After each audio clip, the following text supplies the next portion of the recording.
On the panel, Small Business and Entrepreneurship Council President Karen Kerrigan joins us this hour. From the New York Post, columnist Michael Goodwin is here. Market watcher David Bonson as well. Welcome to all three of you. And yeah, Karen, you always have a good read on this. Yeah. This is from talking to small businesses and what have you. And we had this kind of debate last hour about some businesses are worried, some consumers still feel pretty good. But what are you hearing out there? Well, I think the retail numbers are pretty much aligned with what Main Street, has been feeling for some time. They can still continue to be optimistic about the economy. They continue to be optimistic for 2019. Very, very confident. I mean, obviously, they know there's some headwinds on the trade front.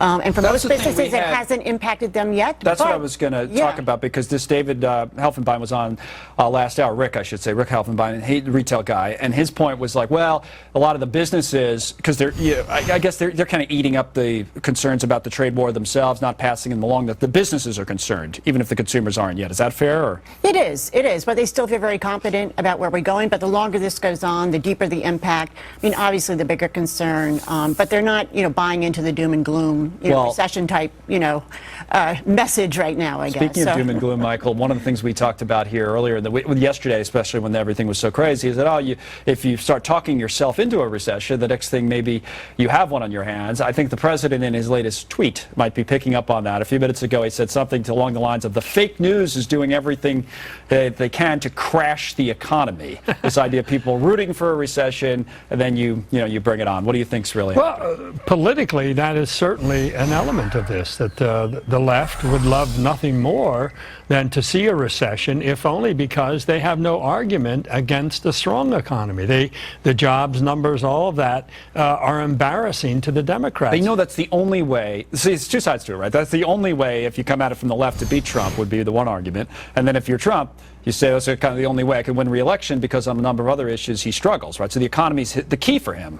Well, I think it's a key for both sides, right? Because a strong economy always helps an incumbent, and so that you have the left trying to pick apart numbers, trying to go after corporations, doing everything they can to try to put a dent, to try to make people think it's really worse. Don't believe your eyes, right? Believe what we're telling you. But I think the jobs numbers, things like that, they don't lie. Those are real jobs, and real people have those jobs. What's really going on, David? Well, I sent a loving note back to the president after his tweet when we first sat down here, saying that the news media didn't pass corporate tax reform, which helped the economy a lot. He did. But the news media also didn't start this trade war, which is now starting to hurt the economy. He did. So the reality is there's a little bit of both sides there. He deserves credit where he deserves credit. Right. But in this particular case, the consumer is not feeling it yet, and the consumer is a lagging indicator. And I always say there are only two times that the consumer will spend money: when they have money in their checking account and when they don't.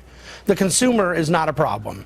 The businesses right now are clearly seeing a decline in confidence. Manufacturing orders have dropped, durable goods have dropped, and I think that small business optimism that the president drove so successfully the first 18 months of his administration is under threat from the trade war. All right, let's talk about that more broadly and get everybody involved in it. I'll pass along a little piece of breaking news. If anybody had been counting on Governor Hickenlooper to be the next president of the United States, that will not be the case. He has officially just put out a news release. The former Colorado governor, he just put out a news release saying that he's dropping out. So that's official. It was speculated, I know, this morning. Maybe he runs for Senate or whatever the case may be, but he's out. So let's pick up, Karen, on what David's just talking about. Yeah, I mean, there's no doubt. I think the economy, in terms of where we're going, we're at crossroads right now.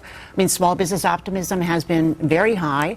Even the latest indexes that have come out, whether it's NFIB, a whole range of different indexes still show high small business optimism, and their biggest concern continues to be finding the quality hires, trying to quality staff. They need to take advantage of growth opportunities. What about all the trade stuff? Yeah, no, that is definitely, I mean, that is sort of why we see sort of, a waning sort of lowering, in confidence.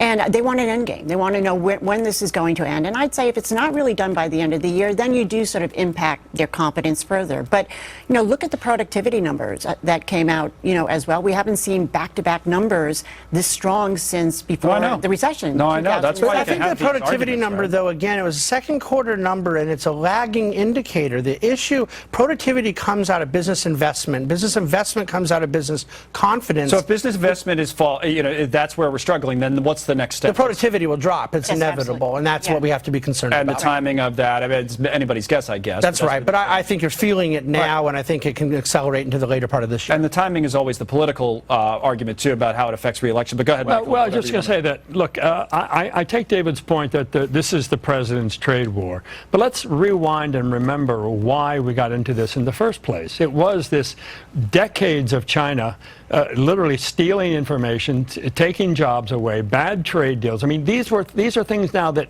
Bernie Sanders agrees with. Yeah. Everybody's talking about methods versus, even if you agree on that. But the fact is, China does not abide by the WTO rulings. You can go to court, you can win these things. It has no impact on China. I mean, they are really a rogue nation when it comes to these international agreements. And so, But I think you're exactly right, Michael, but this is the problem. The president said a trade war is easy to win. Right. The president said we're making a ton of money off of this. Right, China's paying for the So tariffs. this is where I happen to agree that China was a bad actor, needed to be dealt with. The problem with the president's style about it is it set an expectation that this is not supposed to be happening. But I do think your question about the timing of the economy and the political implication, we get something in our country that answers it for us politically. I wrote an article at National Review over the last 100 years. It's the stock market. The stock market tells you politically how the candidate's being perceived about economic behavior. Because the recession may not come till later, but if it's starting to be felt sooner, that's the key. It isn't enough for the economy to still hold up. The unemployment number could still be really low, Right. but people have to feel like the economy is good. we talk, I mean, maybe it's an overused example, but it's in everybody's head about 92 when we were Yes. coming out of recession technically, but it didn't help George Bush Sr. at all. The economy was And actually... inversely, 04 and 012, the economy actually, we were saying it isn't really doing that well, but people felt like it was better. 92, it was doing better, but didn't feel like it. So you have both sides of that. Do you think, no matter what your argument is, Michael, and a lot of people agree with you on China, that do you think the president has a political problem now with what's going on in the economy, or how worried do you think they are? well, look, I think that he needs to get something out of it so that it can get off the front pages, so that the threat of tariffs, China's retaliation. But it's clear by the same token that China intends to try to wait him out. Right. They are never going to give up the gems that they're keeping until they're absolutely forced to, which means he has to win a second term, I think, to get a really great deal. So see, that to me is like one of the most interesting things that's out there right now, because there are guests that come on and tell us, I think some did last hour, that he needs to cut a deal before the election and this and that.